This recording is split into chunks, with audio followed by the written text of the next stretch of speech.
Bom dia, meus irmãos, graça e paz a todos. Nós estamos aqui em mais um estudo da Escola Bíblica Dominical. E por conta então da pandemia, a Escola Bíblica Dominical é a Escola Bíblica Dominical virtual.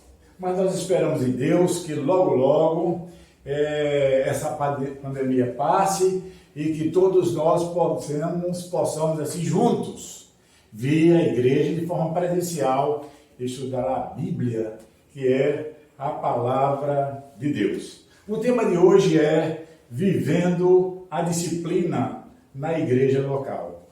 Disciplina na igreja é um assunto muito abrangente e por vezes difícil de ser interpretado por conta dos conceitos pessoais. Cada pessoa tem um conceito diferenciado a respeito de disciplina. E nos estudos de hoje, nós vamos então nos apegar às Escrituras.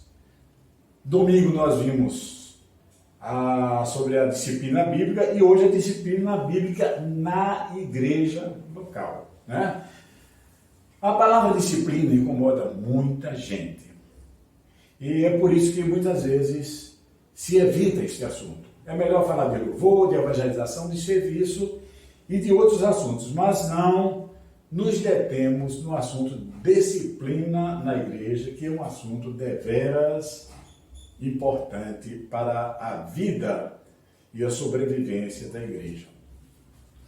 Algumas pessoas associam a palavra disciplina às ocorrências da sua infância, né? Quando a mãe dizia, eu vou lhe aplicar uma disciplina, e aí não se lembra das chineladas, ou quando a mãe estava de muito bom humor, a mãe dizia, fique aí sentado, meia hora de castigo em disciplina, para você pensar no mal feito que você fez e não cometer o mesmo erro. Essas lembranças nos traz um ângulo muito pequeno a respeito do que seja disciplina. Disciplina também se refere a conteúdo.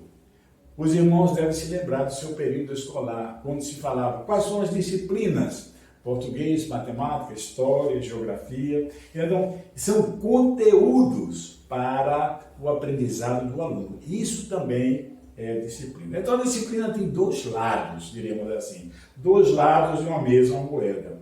O lado do conteúdo para o aprendizado, né? A gente poderia dizer assim, é uma disciplina positiva, né? Porque ela traz ensinamentos, e tem um outro lado que é o ajuste da conduta para o aluno não perder o foco.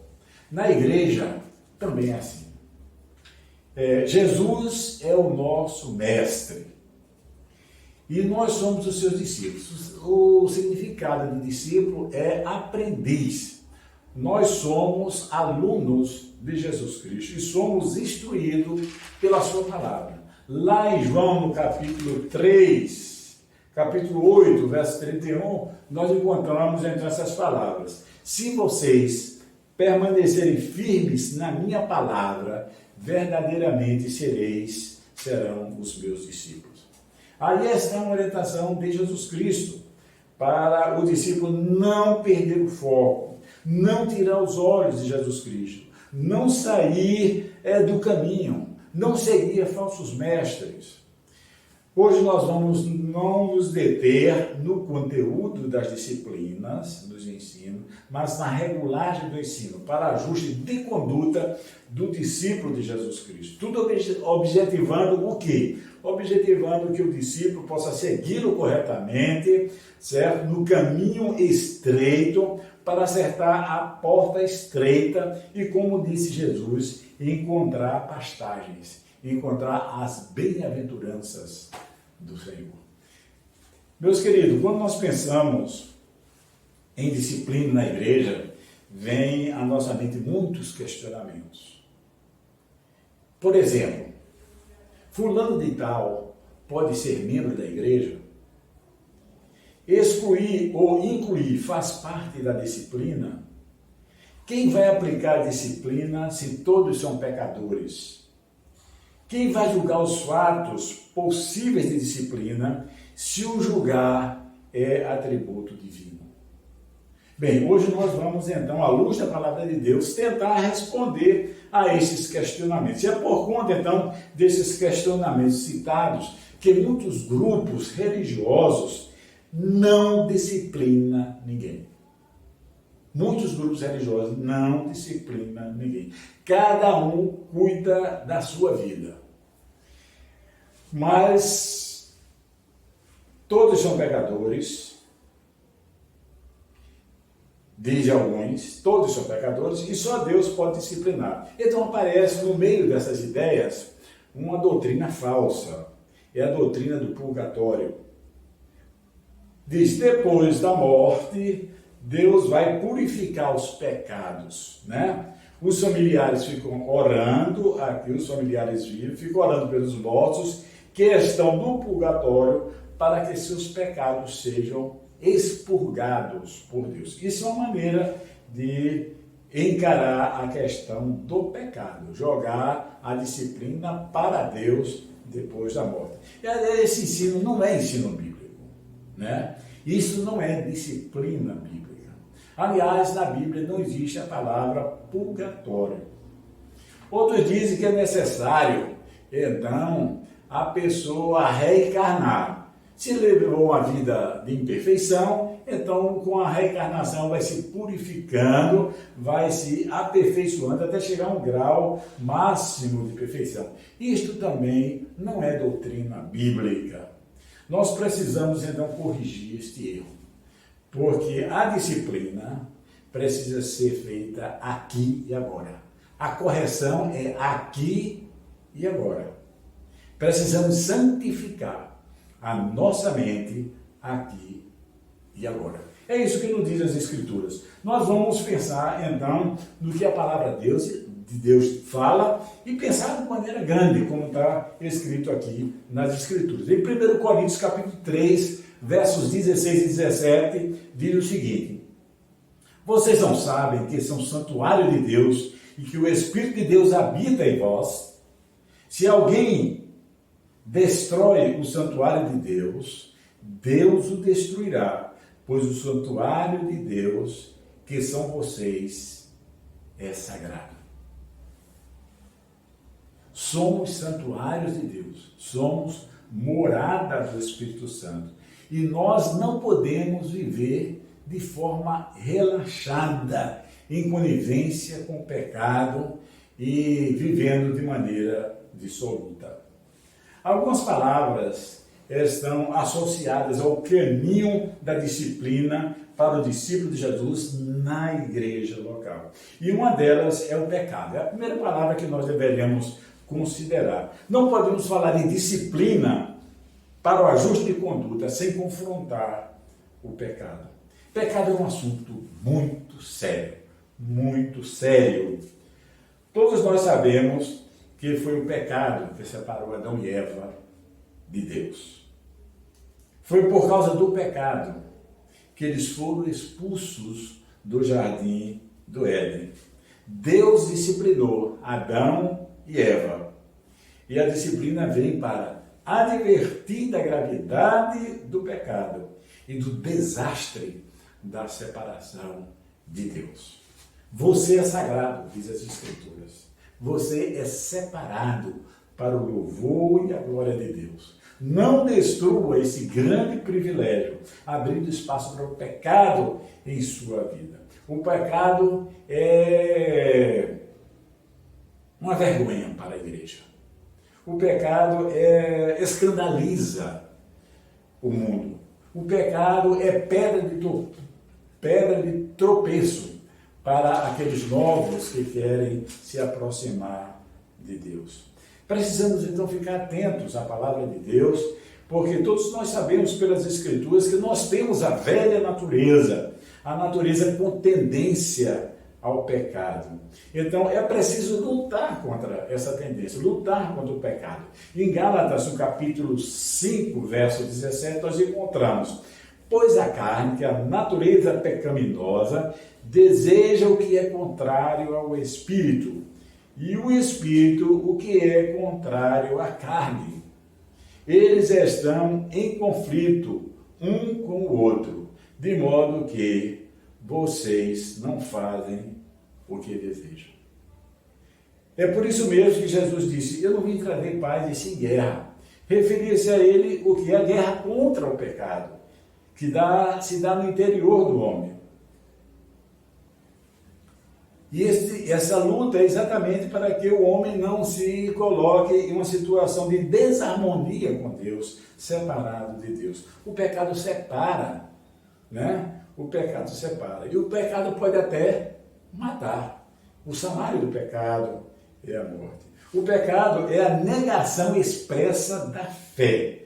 Mata espiritualmente o pecador. Existe um texto instigante na palavra de Deus, em Hebreus capítulo 12, verso 4. Veja o que é que diz lá. Na luta contra o pecado, vocês ainda não resistiram até o ponto de derramar o próprio sangue. Será que eu e você tem lutado contra o pecado a ponto de derramar sangue? Você já sangrou na luta contra o pecado? Pois bem, nosso Mestre Jesus Cristo sangrou na cruz do Calvário para combater o pecado. Ele que não tinha pecado nenhum, se fez condenado para que nós fôssemos livres da condenação e das consequências do pecado. Nós não podemos também falar em disciplina, meus queridos, sem falar em igreja, sem confrontarmos o pecado. E como é que nós vamos confrontar? Baseados na palavra de Deus, nos ensinos de Jesus. Disciplina na igreja é a disciplina do Senhor. Segundo os estudiosos, teólogos, estudiosos da Bíblia, na sua forma original, o Novo Testamento foi escrito em grego e a palavra disciplina no grego é paideia, paideia do Senhor. O que é que significa a paideia? É aquela pessoa que toma o pecado a sério.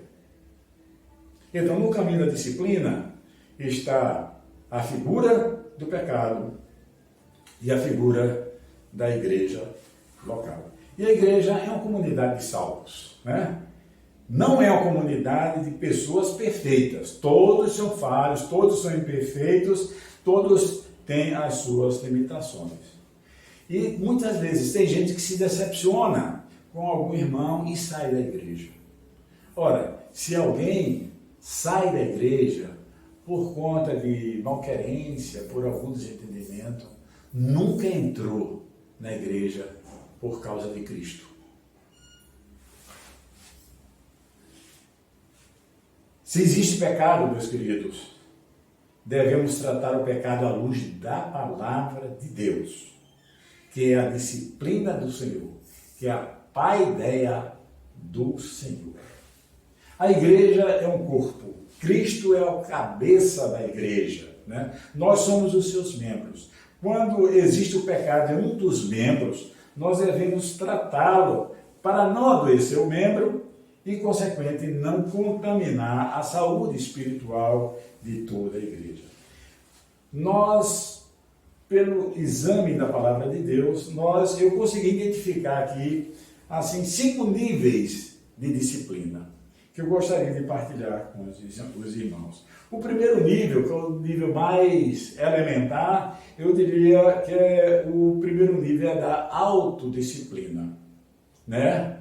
A autodisciplina fica no âmbito você e Deus, né? E Jesus falando lá em 1 Coríntios 11, 28, a parte A do versículo, ele nos convoca para um exame pessoal, interior. É bem verdade que ele estava falando sobre participar da ceia, mas isso se refere à vida também como um todo. Examine-se o homem a si mesmo. Examine-se o homem a si mesmo. Olhe para dentro de si mesmo e verifique se pretenda corrigir a conduta, arrepender-se, né? Pedir perdão a Deus, né? E conservar sua comunhão com o Senhor. Faça como fez Davi na sua oração. Está lá registrada uma oração muito bonita de Davi, Salmo 139, versículo 23 e 24. Sonda-me, ó Deus, e conhece o meu coração. Prova-me e conhece as minhas inquietações, e vê se há em minha conduta algo que te ofende, e dirige-me pelo caminho eterno. Essa oração deveria ser a minha e a sua oração, sempre buscando aí uma autorreflexão e uma autocorreção.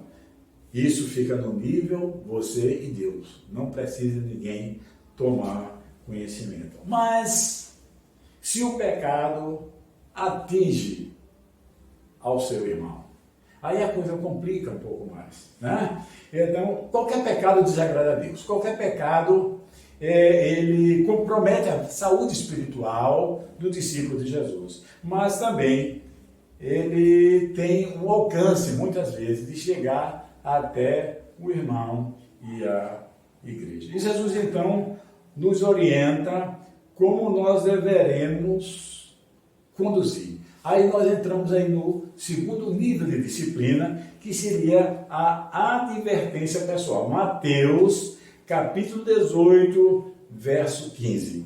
Se o seu irmão pecar contra você, vá e a sós com ele, mostre-lhe o erro. Se ele o ouvir, você ganhou o seu irmão.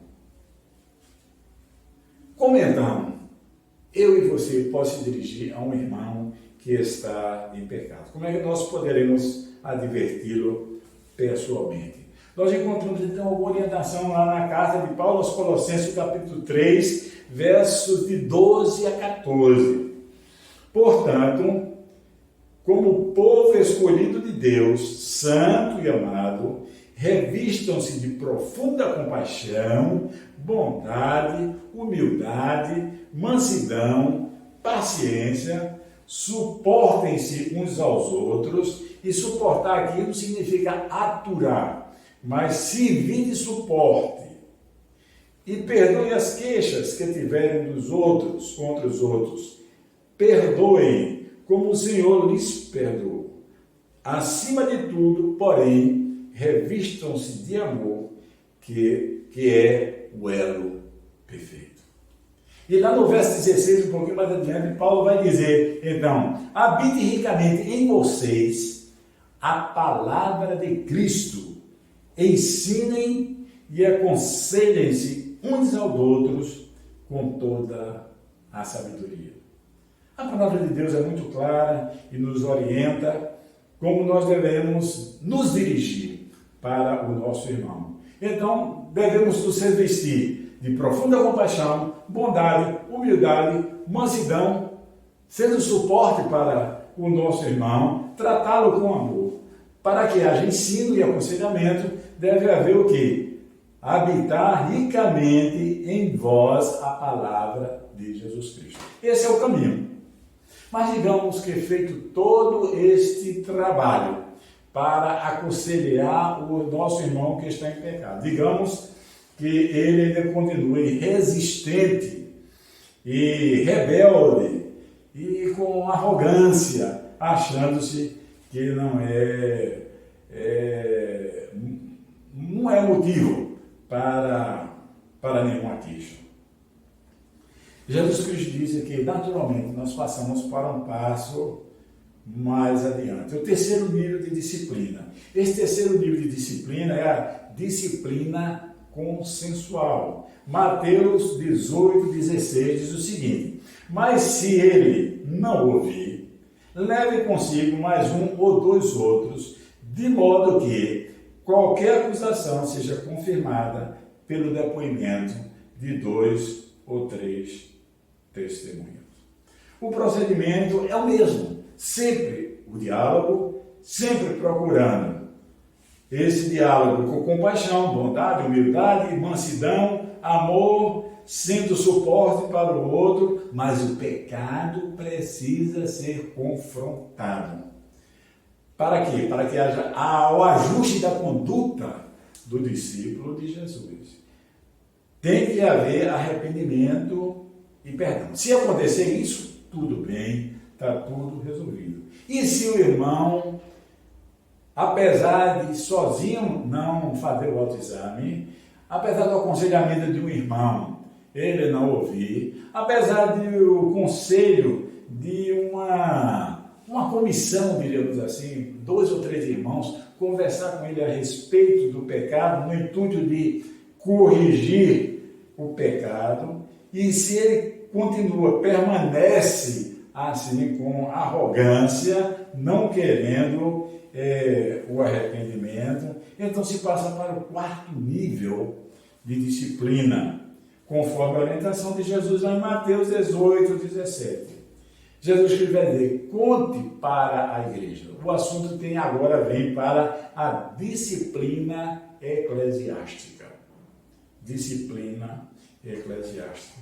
Então, isso deve ser como? Deve ser de forma discreta, com todos aquelas recomendações, com compaixão, com bondade, com humildade, com mansidão. Não é para chegar, contar para a igreja no sentido de estar divulgando, né, fazendo estandalhaço com o erro do seu próximo. Não é por aí, né? Não é para provocar fofoca, muito pelo contrário.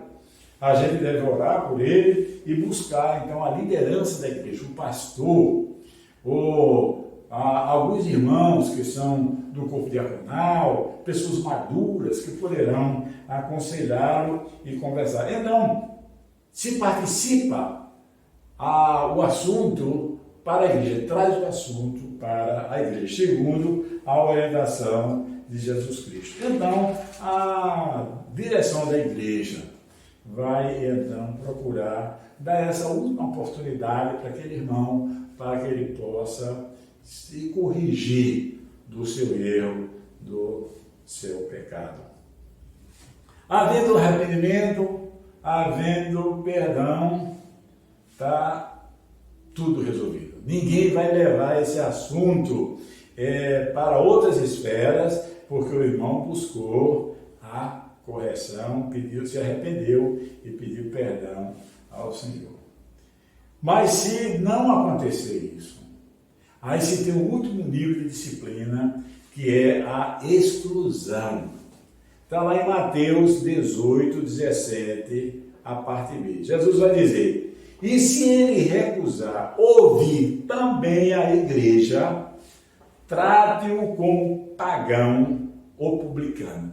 Pagão aqui está significando um incrédulo, aquele que não recebeu a Cristo como Salvador. E publicano é aquele que é considerado o traidor do povo de Deus. Então, ele é incrédulo e trai, então, a igreja de Jesus. E agora, esse irmão excluído, se lá adiante ele caísse, refletir e chegar a compreender que ele é realmente um discípulo que não tem sido um bom exemplo, que precisa retornar à casa do Senhor, que precisa pedir perdão. Se ele vier pedir perdão, se reconciliar com a igreja deve aceitá-lo. Naturalmente, dando um tempo para que ele comprove perante a igreja que ele está realmente mudado, que ele está querendo a reconciliação com a igreja. E se esse irmão for irmão da liderança, digamos assim, então ele deve ser afastado das suas atividades ministeriais, para que ele busque a correção. Disciplina é sempre buscando a a correção, o arrependimento, o pedido de perdão e realmente o acolhimento da igreja e o acolhimento de Deus. Cada caso de disciplina é um caso diferente, mas existe um caso de disciplina consciente de negação da fé, né, em Jesus Cristo. Nesse caso, aplica-se a exclusão da igreja. Paulo diz que isso também serve para instruir os outros irmãos que fazem parte do corpo da igreja. Paulo teve muitas dificuldades com algumas igrejas. A igreja de Corinto era uma igreja muito especial, uma igreja muito, como eu diria, muito afeita a uma vida pecaminosa. Muita gente, você sabe, Corinto é uma cidade portuária, uma cidade muito movimentada, num povo pagão que estava muito acostumado com a vida de devassidão. E muitas pessoas foram para a igreja. E quando chegaram lá, 1 Coríntios capítulo 5, o irmão pode ler detalhadamente em casa. Pessoas que chegavam até a igreja, né, queriam cultuar a Deus, mas não eram verdadeiramente discípulos de Jesus Cristo. Vivia como se no mundo estivesse. Estava dentro da igreja, mas vivia uma vida de promiscuidade, de devassidão. Não aceitava nenhuma demonstração. Aí Paulo diz já no 1 Coríntios capítulo 5, se permanecer na igreja, vai contaminar a igreja. É fermento velho em massa nova. E Paulo estava tão indignado com o caso de um irmão dessa igreja de Corinto, que ele estava convivendo uma vida de adultério com a esposa do pai e dentro da igreja. Então Paulo vai dizer no verso 15, expulsai este moral do vosso meio. Expulsai, para que não contamine a igreja do Senhor. Meus queridos, nós precisamos ter muito cuidado com a disciplina da igreja para a saúde espiritual da igreja. Para concluir, eu vou dizer então algumas razões, né, para se aplicar a disciplina. A primeira foi aquela que já foi falado, que é produzir santidade, está lá em 1 Coríntios 3, 16, 17. A segunda razão é para manter a paz. Veja Hebreus 12, 14. Esforcem-se para viver em paz com todos e para serem santos. Sem santidade, ninguém verá o Senhor. Veja bem que a paz e a santidade, tudo faz parte da vida do discípulo de Jesus. Uma terceira razão para a aplicação da disciplina é o crescimento sadio da igreja. O crescimento sadio da igreja. Segundo Pedro, capítulo 3, versos 17 e 18. Portanto, amados, sabendo disso, guardem-se para que não sejam levados pelo erro dos que não têm princípios morais, nem percam a sua firmeza e caiam.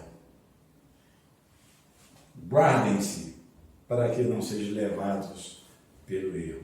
Então, uma igreja sadia, ela não pode estar convivendo, com pessoas sem princípios morais e sem nenhum ajuste de conduta, sem ser advertido da presença do pecado, porque vai contaminar, vai esfriar espiritualmente a vida de muitos irmãos e vai comprometer o testemunho da igreja do Senhor.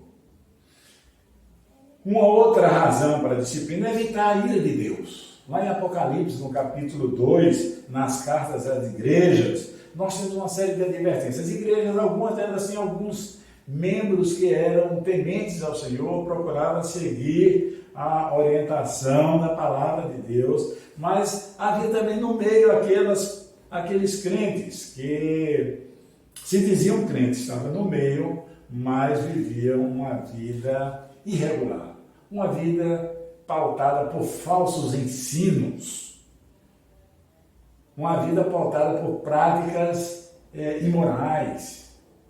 E Deus então recomenda, diz, ó, arrependam-se. Arrependam-se. Está lá dizendo para a igreja de Pérgamo, senão virei em breve para julgá-los.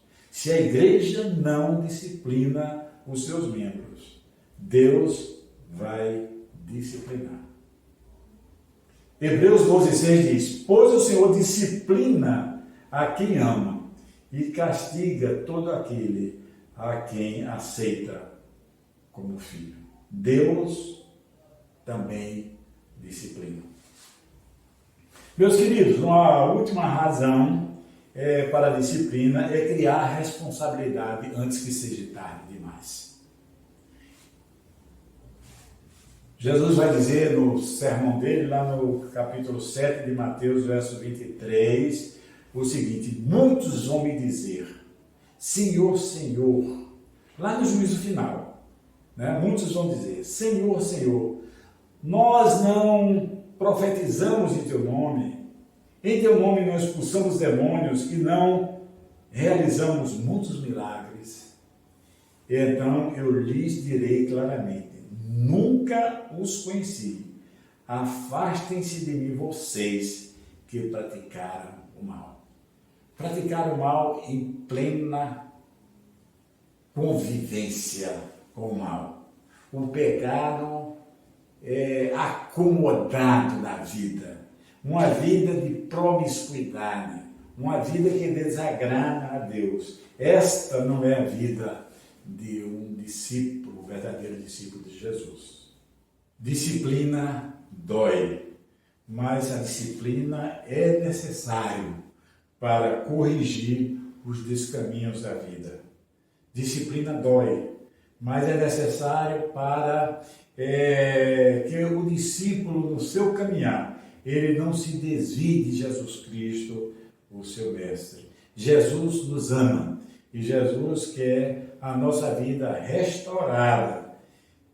Ele deseja que cada um busque a santificação, seguindo os seus passos e até chegar à glória eterna. Que o Senhor, pois, nos abençoe. Amém.